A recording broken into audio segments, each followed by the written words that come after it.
February 24th meeting to order, 4:30 PM. We'll start by introductions, please. Tom, would you begin?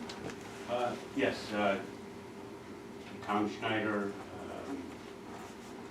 work employee. I forget what I am. Yeah, sure. Stan Daly, board member. Diane Zeller, board member. Kitty Macy, board member.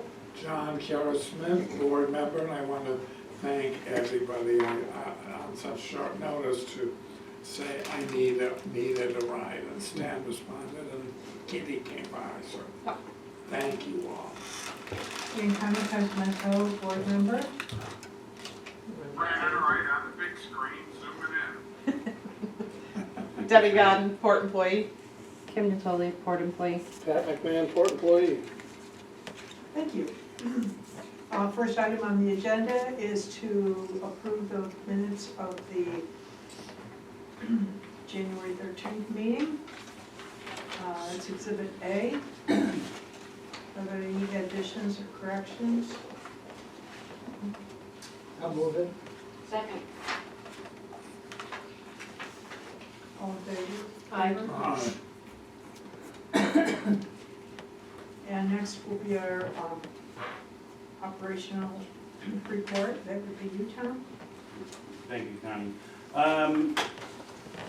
The first item there is the monthly operations update. And there's a report that's incorporated that really comes from our scales room that talks about the volume of trucks, rail cars, and vessels within any given month. And I was comparing this to the prior year. There was really about double coming in and about 2/3 of the amount from last year going out. And what's coming in primarily in going out are our three primary commodities. So that when we get into these winter months, and we don't have any special projects or the marina operations, really what we have is potash that come in earlier and is now going out. It's going out by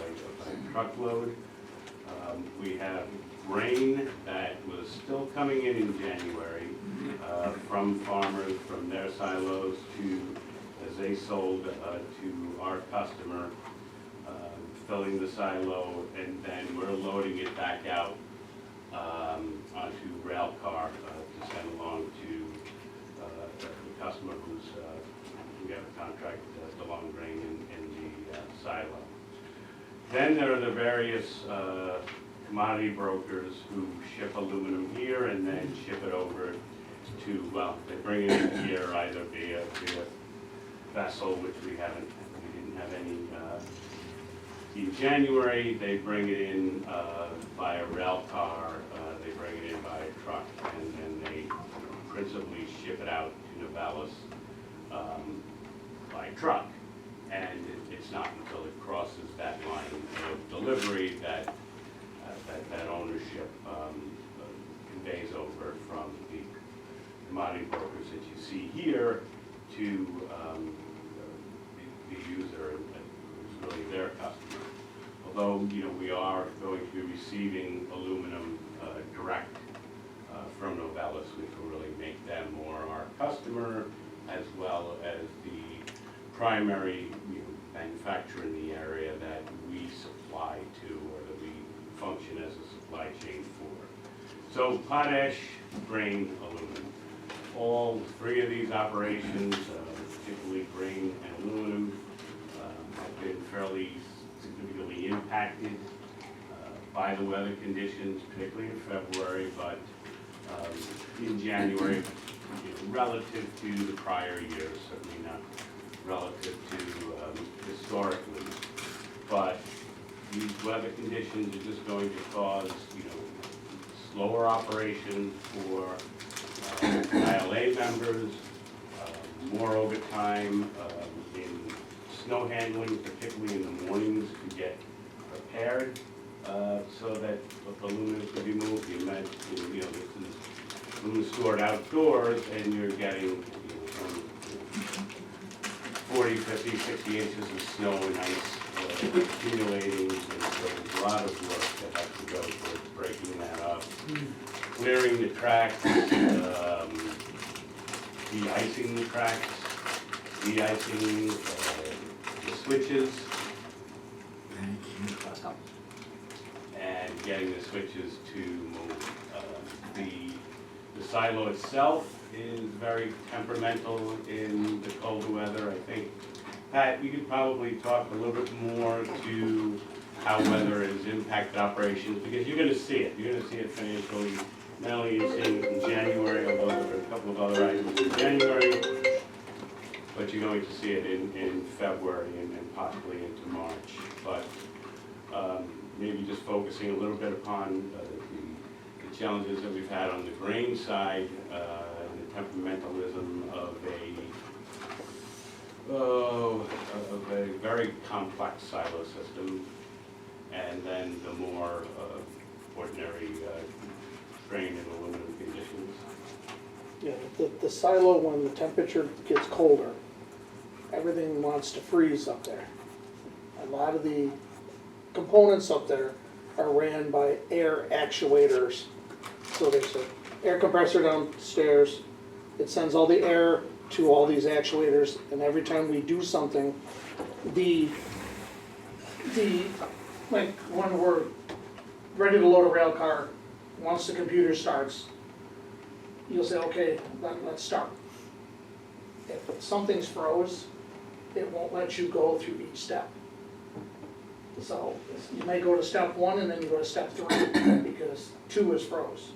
So now we have to go up top, find what's froze, thaw it out, and then we start running again. So it's typically like a pump system that freezes up? Yeah, the pumps. You gotta be concerned, right, because the motor can go in. Correct. And then you have to be careful because if you're trying to load a rail car and the components aren't working properly, then the system won't run right. You can send grain in the wrong direction. So that's, Thanks. it's getting harder. Now that the temperature's warmed up, now the silo's starting to act normal. You don't have any kind of a heat system, right? That would be my question, is there any way to put a heat system in that would keep that from happening? No, because it would be too much. What about a dehumidifier? Well, all the airlines have dehumidifiers on them. I think the reality is, and what we're gonna have to be talking about as we look at contracts, and this theme is gonna repeat itself relative to how do we prepare ourselves for our new fiscal year starting April 1 in terms of contracts and pricing. But, you know, I'm not so sure we should be operating or opening ourselves up to operations when temperatures are under 20 degrees. Or perhaps it's a season in which we don't commit ourselves to operation. Because what we commit ourselves to is cost. And then we're taking on the cost under conditions that really this machinery was not meant to operate in. And I think we have to either, look at how we either cover that cost if we remain open, or there's a period in time which the agricultural center where the silo is not available for receipt and distribution of grain. I think that's going to be conversations with our customer, but certainly they don't want to be sending empty rail cars here that they own and having us not be able to fill them up and get them back up to CSX. So do we, excuse me, Tom, are we getting rail cars now in this? Yes. We are? Yes, we loaded rail car with grain today. And because we were over 30 degrees, it was a fairly smooth operation. We have 7 of them we loaded in the past couple days. I mean, I've been keeping Tom informed. We've had issues with how cold it's been. You try to load a car, something freezes up. I'm climbing up and down that thing trying to find it. But we do have them. We have 4 more coming in either this coming Thursday, or next week. But our customer is sending more cars now to start taking the product out of the silo. to get ready for the new product they wanna bring in. Is this a discussion we can I have? got a question, and how typical is it for us to receive rain at this time of year? Yes, Is so this unusual, or is this business as usual? that is a great question that without, me having more experience in what business as usual looks like. But, I think it's going to be usual for us to be emptying into rail cars. The receipt that we had during, some very inclement weather really becomes challenging, because what you're doing is you're opening up the pit Yes. to receive from, either a bottom load truck or a truck that tips in top loads. And if it's top load, it's tarped or covered, you're bringing a lot of moisture in with it, as opposed to if it's just got, 2 emptying buckets on the bottom of the truck. But we were receiving trucks in January from farmers. Yes. Certainly not coming out of the field, so it has to be coming out of their storage units. They're selling it to DeLong, it's coming to us. And, these are farmers who are looking to make sure that their product is moving and their product is sold. And we're able to facilitate that. But there comes a point in time where we're facilitating it in conditions that, maybe that complex silo system with all of its pumps and hydraulics wasn't meant to operate in. And I say, it's 20 miles inland is a lot different than sitting here on the tip of the lake. So does the wind chill affect it? Mhm. And is it prolonged cold, or is it as soon as it gets cold, it starts No, freezing? if you get like the rain, the cold, that's when everything It's a combination of moisture and cold and potentially some grain dust. Yeah. So think about water, some grain dust, forming a little bit of a, Crystallization. more of a glue-like, sediment that then kind of freezes along actuators that are functioning off of, some form of pneumatic control. And pad up on top of the silo in, minus 30 degrees, trying to, get it to move from, taking it in to pushing it out. It's a great facility. We could use some improvements. Could have been built with a little more thought process relative to drainage. But still, I don't want to downplay the value that it has. What I'm concerned about, what I'll continue to be concerned about from our standpoint is, how many days during the winter are we operating at losses because we're trying to, do things that take a lot more labor hours than they would in these near blizzard conditions. So basically, you're talking about fixed costs being mostly labor. And it's funny, it's both fixed and variable, because it's variable in terms of when you're calling in a crew and what your expectation is for the next day, and then what happens the next day. And this goes for the aluminum too. For the last week, fortunately we knew, and we didn't call labor for rail cars coming in, but CSX could not get from Fulton to here on last Tuesday and last Thursday, which is when they bring cars in. So, you have to know when, you're calling labor, we're doing it according to the contract. I don't think enough of our contracts really have enough standby labor clauses or addendums that indicate that, hey, if you're bringing, you know, trucks to load and, you know, we call a crew, and there's, you know, 3 trucks that make 3 turns, that's a lot different than 6 trucks making 6 turns in terms of what our revenue is relative to that variable cost that becomes fixed once you call the crew. You can't win. I mean, It's very you can't take that attitude, but it's complicated, and, you know, look, we're a state authority, we're a public service, public benefit corporation, but we can't operate without having income that moves into capital that's reinvested into the facility. And so, you know, we do have here, you know, some very good operations, some real good new equipment and capabilities, and a great deal of deferred maintenance on existing facilities.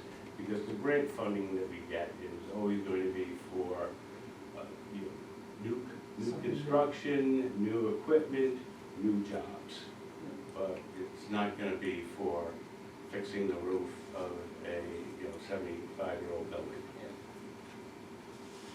And so these are just the early experiences that you know, I'm trying to learn. Unfortunately, you know, we have people here who've been through it before. Pat, you maybe want to talk about outside of how weather conditions affect the agricultural side, but how it affects how much more handling has to be done with the aluminum. Yeah, with the weather that has been, you know, all the snow that we had, it's taking us longer with our equipment to help the longshoremen get to the aluminum. Like at our north end of the warehouse, we have aluminum at the north end. With the thaw and everything we're having, we were out there just last week with our loader beating 6 inches of ice because the ice was taller than the aluminum, so the guys could not get underneath with the forklifts. We were out there with blow torches and chipping hammers and loaders and everything else. It's just, it slows everything down so much with the ice that we have. We can't get salt, so now we're dealing with that. We changed from salt, sand mix, now we've gone from just sand and they call them 1As, they're little pea stones, they look like little BBs. And that's what we have to put down on the ground now. And then hoping that the sun comes out to warm the parking lot up so that we can get traction for these guys. Those who don't know, the past mild winters led to really challenges, I think, for those who are normally used to buying and selling salt. And they went through a few years of losses, and therefore you tend to then buy less in the future, and then you get hit with you know, a winter like this, and there's shortages all over. So it's just, I put weather conditions in here just as a challenge to the business model that will show in the financial statements in January and February, but it's certainly not a long-term concern.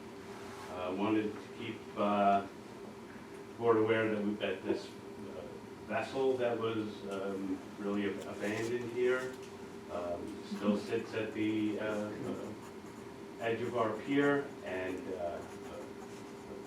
we did get the Coast Guard to come down from Alex Bay, but they couldn't board because they slipped a little bit too far from the wall, and they didn't want to take that risk without their safety equipment. But they did note that it's a potential environmental and navigational hazard, and I'm hoping that they circle back to us. My next move was to talk to local law enforcement, but when we got hit with the last 2 weeks of weather, I didn't want to pull people away and ask them to come in and talk to us about an abandoned vessel. Unfortunately, from the Coast Guard's perspective, they're looking at it as a commercial vessel, it's a private vessel, and it's moored in our marina, and therefore it's a private-to-private transaction. So they're looking at it just like if somebody left a boat in one of our slips, and we could easily, take that out and store it or sell it or, you know, salvage it. In this particular case, you know, we can't move that. And somebody has to, and also the Coast Guard is supposed to have the capability, and we've asked them to see if there's, you know, an insurance provider out there, because D&I Insurance, which this is covered under, does have the salvage provisions for abandoned vessels. So, you know, we're going to continue to walk down this road, but the closer we get to marina season, the more urgent it is to get that vessel. They haven't located the supposed owner. No, you know, I sent correspondence, you know, directly as sort of demand notification, sort of a preliminary stop in a legal process to gain, you know, title eventually. I'm not so sure that we want to be quick on gaining title. Sure. So we'll walk this slowly, and we'll keep the board informed. There's a lot going on with aluminum, both prospectively, that is, ingots that are coming in that can't go direct to the manufacturing plant and are being rerouted to here. These are some larger ingots. Also, we're informed that we'll be receiving the ingots by rail from Guthrie, Kentucky, direct from Novellis, who will then be our customer. So, you know, there's been a lot of activity in the handling and storage of aluminum. You can certainly see it all over the place in the yard. And, you know, it's starting to, there's more requests that we're seeing to sort by alloy and size, which, you know, creates an added complexity to the storage. And again, at some point, needs to be reflected in the pricing and the contracts for how we handle it. I think there were years when there wasn't much coming through, and we got into a very competitive mode on pricing. That allowed us to maybe perhaps not keep pace with the inflationary rates and the reality of complexity of how our labor is called by contract versus how informed we are of what demand requirements are going to be. And, you know, we have to close that gap one way or the other.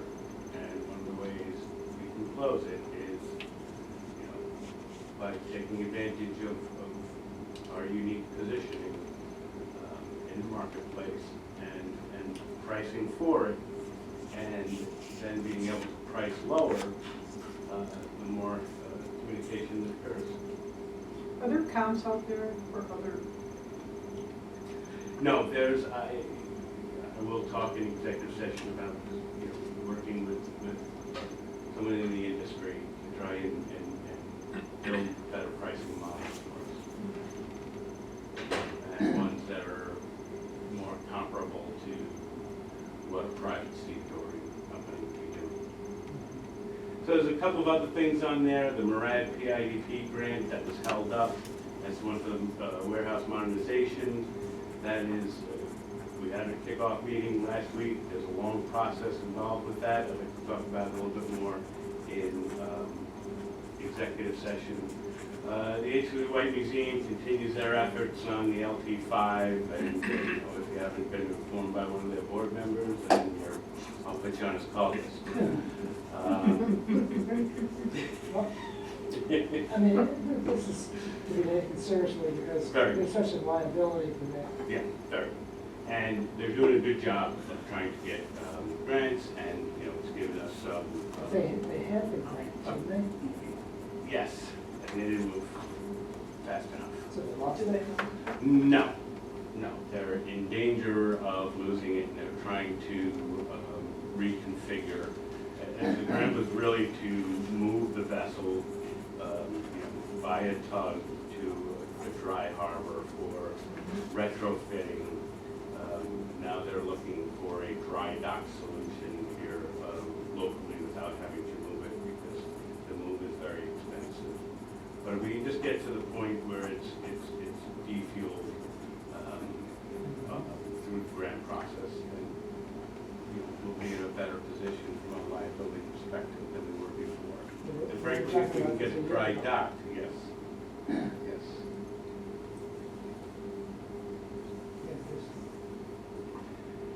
Yes. You told us that the Coast Guard was here February 4th. Yes. Did they leave a report? Why were they here? Because we called them and asked them,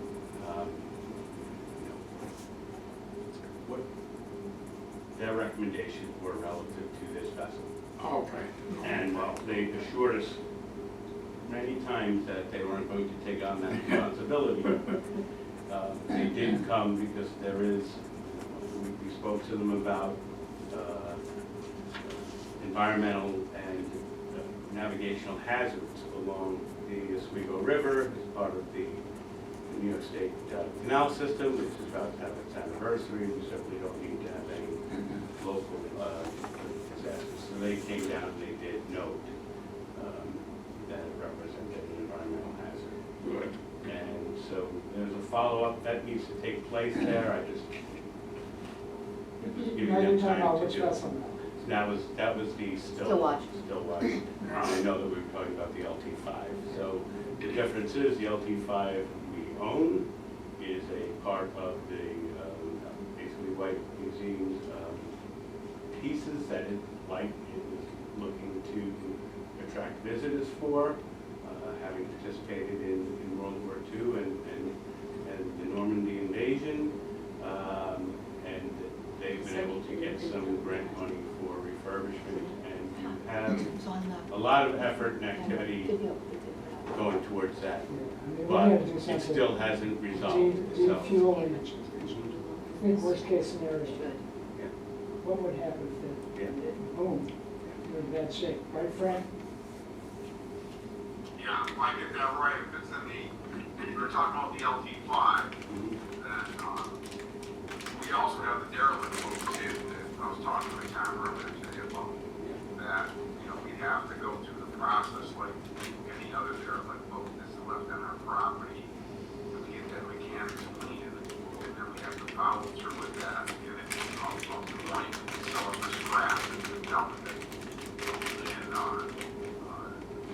the LT5, now, I can't hear all the conversation here, but what I understand with the LT5 is the Maritime Museum was looking at dry docking it right across from the derelict boat.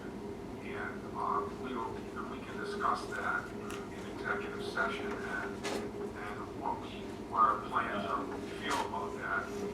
But that's gonna be an issue that's gonna be coming up for a topic. Next to the derelict crane. Next to the crane, the derelict crane. Yeah, Yeah. yeah. Not the vessel. Yeah. And we initially talked about it, when I talked about working about it, was over by the KO Pier and going in there and dry docking it. But I think that's putting horse before the cart before the horse on this, because they gotta first secure the money that they're gonna be able to do this with. And once that money is secured, then we can have this conversation. And I will tell you that he's a force, and he gets people's attention, and he's driving hard on this, so I'd let him drive hard until, they're successful or not successful, They gotta and come we to can us step at in. some point. Yeah, I think it'd be, because I did make a phone call to Bob and basically let him know that, nothing has been decided on our part, so, for them to be moving forward with anything, as far as a location that's in our yeah, marina, but really needs to be discussed. discuss. Yeah. And, But that's their alternative planning in order to try to preserve the grant. And at this point, So the grant It's is doable. dependent on them defueling, is that part of the grant contingency? it's not a contingency of it, it's part of the award to have the money to do the defuel in a very, environmentally safe manner. I think at one point, almost a year ago, we were talking about defueling costs being in between $30,000 and $40,000. At some point in time, I think we've got to decide we're gonna do it ourselves. Yeah. Yep. For What future I would like discussion. is for the title to transfer over. And so working cooperatively with the museum for a successful transfer of title is in our best interests. Soon. Sooner rather than later. I know this has gone on.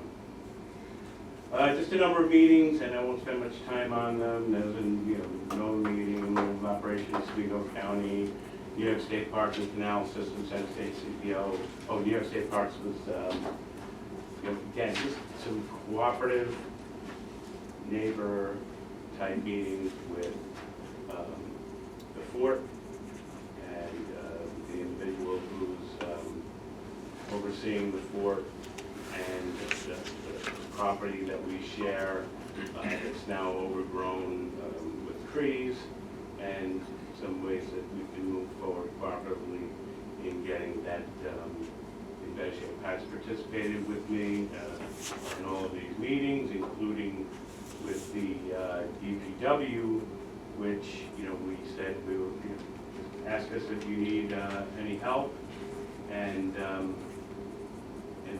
had a couple of things came up almost right after that where they needed or asked for our assistance, and we were able to respond. They had a issue with a light pole on Seneca Street Bridge. The commissioner was a little nervous about taking it down, so he called us. We went up with our equipment and assisted the city by taking the light pole down for the safety of, people around. So that's, we helped them out with that. Great, thank you. And then we also did, the commissioner asked Tom about using the Fitzgibbon site for the winter because of all the snow that we've had. They're running out of room at the west side water tower. They're using to dump all the snow into it? So, yeah, so Tom allowed them to dump the snow. And if the snow is still there in June, the commissioner said he would come in and help, Get rid of it? spread it out to melt it fast enough.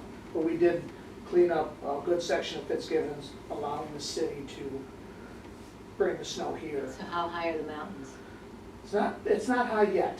Okay, I mean, it's gonna get there we're, though. we're their backup for the east side. So Okay, now it just started Friday, but they've been keeping it all tight in the corners and everything else. And if it has to, they'll bring the blowers in and they'll make the banks higher. Is it one of our laydown areas for? Yeah, it's right, actually, Yeah. it's where the blades were, it's on the concrete. Tom and I decided we'll keep them on the concrete instead of putting them in the dirt area, because it's safer for the trucks to come in and on concrete than with this weather change. I don't wanna have too many ruts up there. well, and it'll melt faster, won't it? Yeah, and this is just about reestablishing Good neighbors. relationships. Mhm. So, with that, and, listen, it's easy for me to say, yeah, we can do it, but, Pat and Jim and Steve and others are the ones that are moving the stuff around and making it forward. And certainly, Jim Sharkey helped out too, and with the train and light pole. So, I appreciate everyone's efforts, and with that, I'm open to any questions. No, it sounds Any pretty good. questions? No, I think it's great that you're helping. We'll work well with everyone, and to mutual benefit. Yes. There will be times when we'll need the DPW's assistance on some roads or some curb cuts or, you know, maybe a sweeper for the yard, and we'll pay for it, but we'll also get positive responses. No fighting, no egos. All right, no questions? No fighting. All right, Thank so you. we can then move on to, thank you, Tom, for our financial reports. Stan, are you gonna do that? Yep, if I can read, don't have my glasses as usual. Quick report, cash position as of 1/1/25 is basically the same as it was 1 year ago, excuse me, 1/31/2025, as it was 1 year ago on 1/1/24. The cash position is well above the cash position of 1 month ago. On the balance sheet side, total assets as of January are well above 1 year ago and are slightly above total assets of 1 month ago. Total current assets continue to outweigh total current liabilities by a ratio of 2.3 to 1. That's considered pretty healthy. It's well over 2 to 1 ratio. Thanks, Tom. Oh, Okay. Thanks, Tom, I was able to. Yes, I wasn't yes. ready to hear. You know, maybe if somebody calls me on their phone and just sets their phone out, I can pick up the audio better. I don't know, but There's Look at nothing my wrong. phone. this, we gotta do that the last time. yeah. We'll try to speak up, and we'll move Mike into position All right, for speaking. we'll see. Okay, profit and loss statement, gross profit year-to-date from 4/24/04 to 1/31/25 is slightly below last year, about 17%. Current expenses compared to prior year-to-date are about the same. Net income year-to-date compared to prior year-to-date is up quite a bit, mostly due to grant receivables. Account payables year-to-date are down slightly compared to last month. Account receivables year-to-date are down quite a bit compared to last month year-to-date. And grant receivables, the port still has quite a bit to receive, so that's looking good right there. And that's basically my quick 90-second report. Again, I'll just say that obviously the port needs to be working at a profit. Our main mission statement, I've said this a couple times, and I know you'll agree, Tom, is we want to see how we're helping commerce throughout Oswego County and all of central New York. So, The only way we can do that is if, look, we don't need to make return to ownership or shareholders, or, we don't have hurdle rates out there that we have to meet in order to, have our stock price go up. Yeah. But we need to have, net income being rolled into retained earnings so that we can reinvest in ourselves and, continue to maintain operational, efficiency. And there's a lot of deferred maintenance, and this isn't deferred maintenance over the last 4 years or the last 9 years. This is deferred maintenance over the last 30 years that I'm seeing. And it's not anyone's fault, it's because we're not making enough. And I think within that commerce exchange, the private sector is taking us a little bit for granted. And, the only way for us to respond effectively is to provide top-end service, which I do believe that we provide, and to be paid for it. I mean, but on the expense side, grants for deferred maintenance. Yeah. Do we look at the state No, and other those- agencies Yeah. that do get, in Yeah. fact, grants for deferred maintenance? Yeah, no, I think where we made some mistakes is that, we have to, if you accumulate too much, you're sweeping back into New York. But there are provisions in there that, affirmatively state holding reserves for maintenance. And I don't think that we've built up the reserves that we needed to for maintenance. And we're only gonna do that now, slowly over the next few years, by, making sure that we're managing our labor as effectively and efficiently as we can, but that we're also being paid for our time and efforts being put in. With all the assets that we do have at court, we should be able to generate more income There are theoretically. things that only we can handle. There are items that we are in a clear geographic advantage, where, frankly, you could almost have some pricing that's monopoly type pricing. But we wouldn't do that, and we wouldn't hurt our long-term reputation, but we're not getting paid what we need to get paid. And, we're gonna be working between now and April 1st to make sure that starting in our new fiscal year that our arrangements more aligned with how our labor force is utilized. Again, I'm the newest one here, so I still have a lot of questions, but what will the impact be if we have to adjust our prices and then there are all these tariffs that hit customers as well?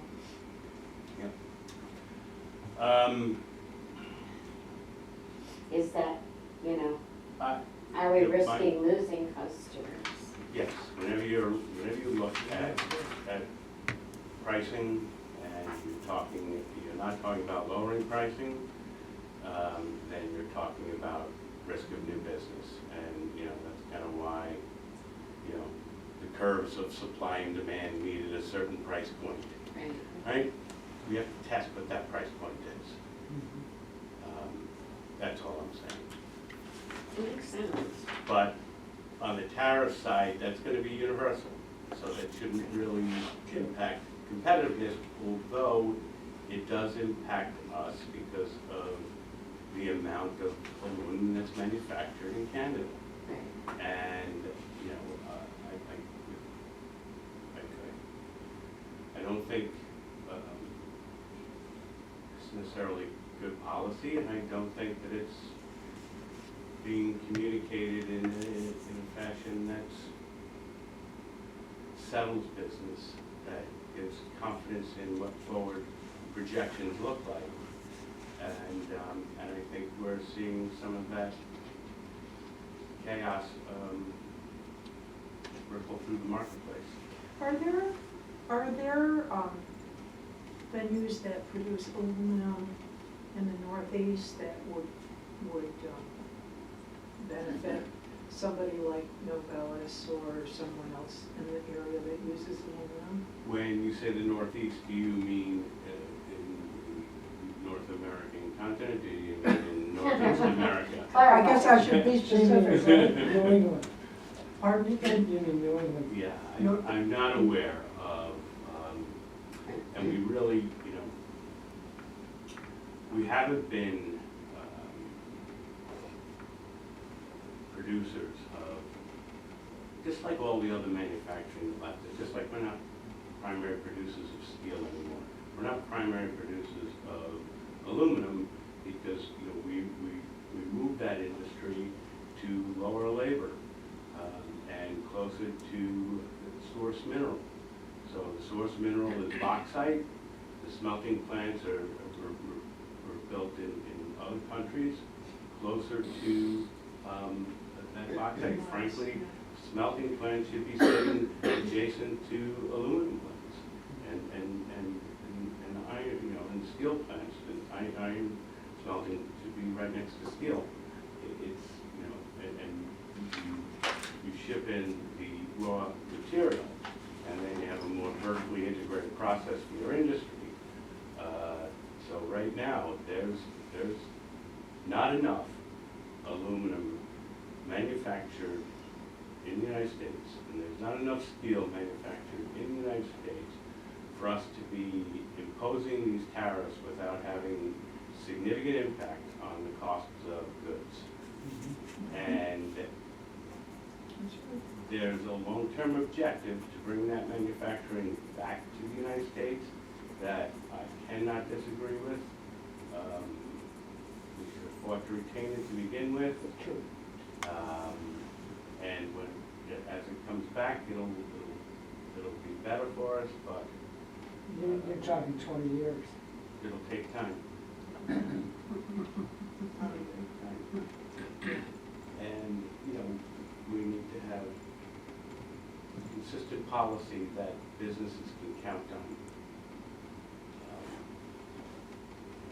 And we can't keep changing from, you know, Every 4 years. every 4 years, having drastically different policy. Well, we can trump and they can change every 6 Well, weeks. you know, you can, yeah, the communication is challenging. And prior to that, you know, some of the initiatives on, you know, decarbonization were equally impractical. Well, let us move on. Stan, any more there? That was it. All right, any questions? I would just say that I'm not, you know, there were a couple of non-recurring items in January, but January and February are going to be tough. I'm not happy with where the financials are. You all know my background, and a lot of my focus and energies will be towards making sure that we're operating at a margin that's appropriate for a public benefit corporation. Thank you. Okay, do we have a motion to accept the administrative financial reports from exhibit combined C1 and exhibit C2? So moved. I'll second. Diane? Good. All in favor? Aye. Opposed? Passed. Okay. Chairman's report. Well, this has really been interesting because here I am down here in Florida, and you guys are getting hammered with all this snow. And immediately, you know, I've talked to town, you know, and I'm aware of the additional burden and expenses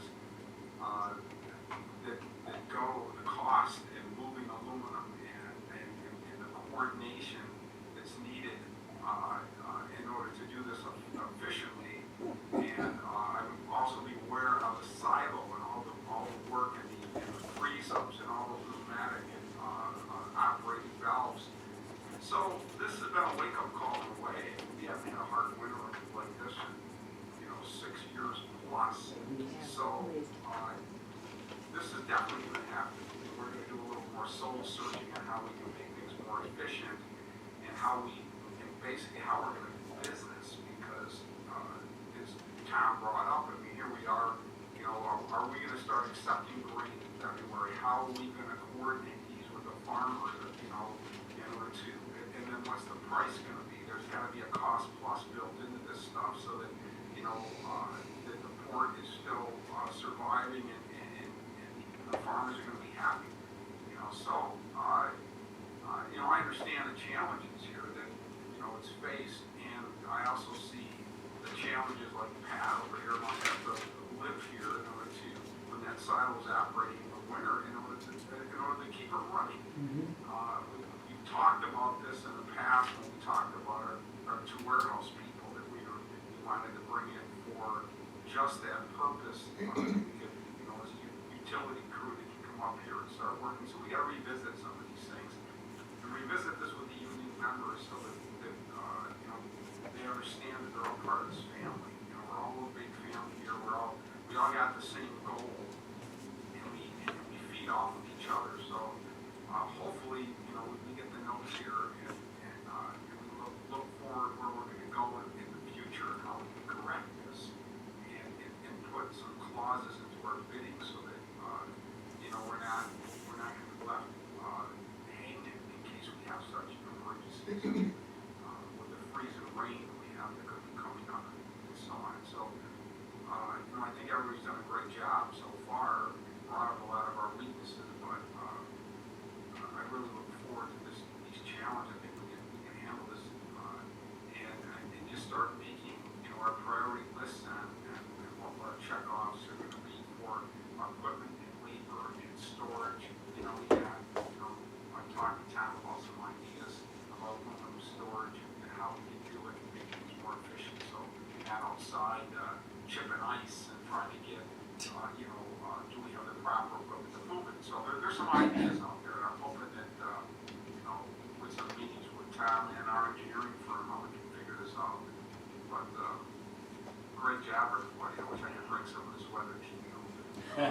Very, very good comments, and particularly the last one.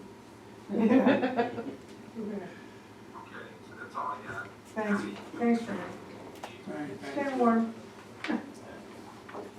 Executive, Yeah, I just wanted to note that, you know, I put in there no committee meetings in February. Apparently, there was an audit conducted on our website by the state, and we need to be putting a little bit more committee information in there than we have before. So okay, I wanted to make sure that the agenda reflected that no committee meetings took place before everyone reports out that they didn't meet.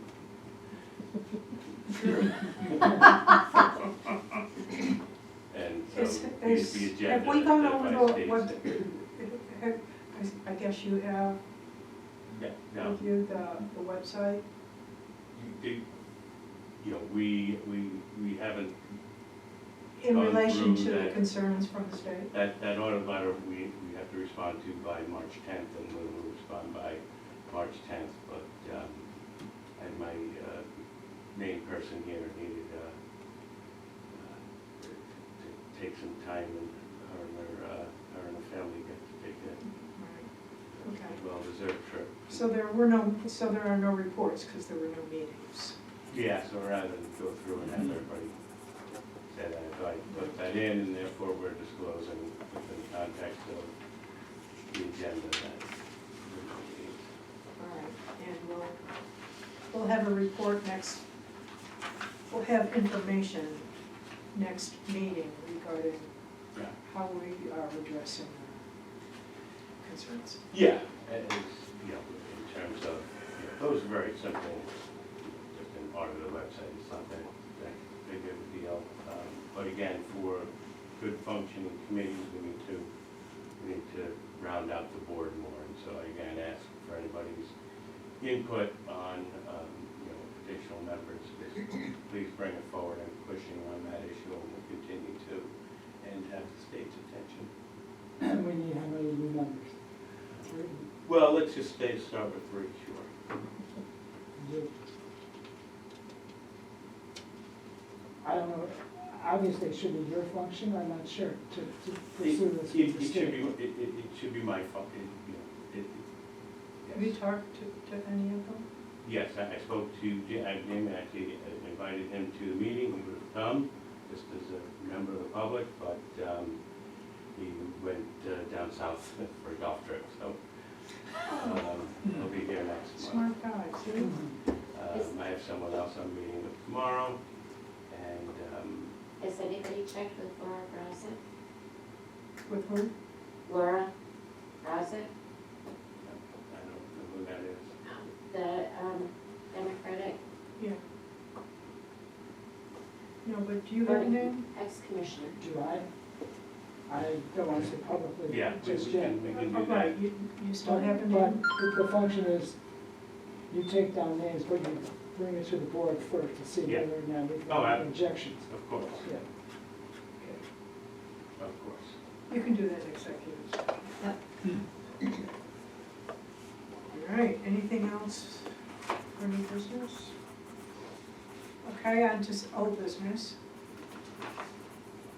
Wait, Yeah, we really, Wait. we're, okay. we're really at the point where we look for a motion to move into executive session. And so, Diane? I'll second. Okay, and no, board- John seconded. board Second. continuity there John? in that motion was about At the issue we 5:25. were just discussing. All in favor? Aye. Aye. Opposed? Okay, we're in executive session. Second? Good? At 5:59. Don't look at me. All in favor of going back into regular session? Aye. Aye. Against? Passed. So I would, I have an ad hoc motion as a result of executive session that we grant the yacht club one slip in the global marina for the 2025 season for their educational program. I will Move second. that. You second it? Second.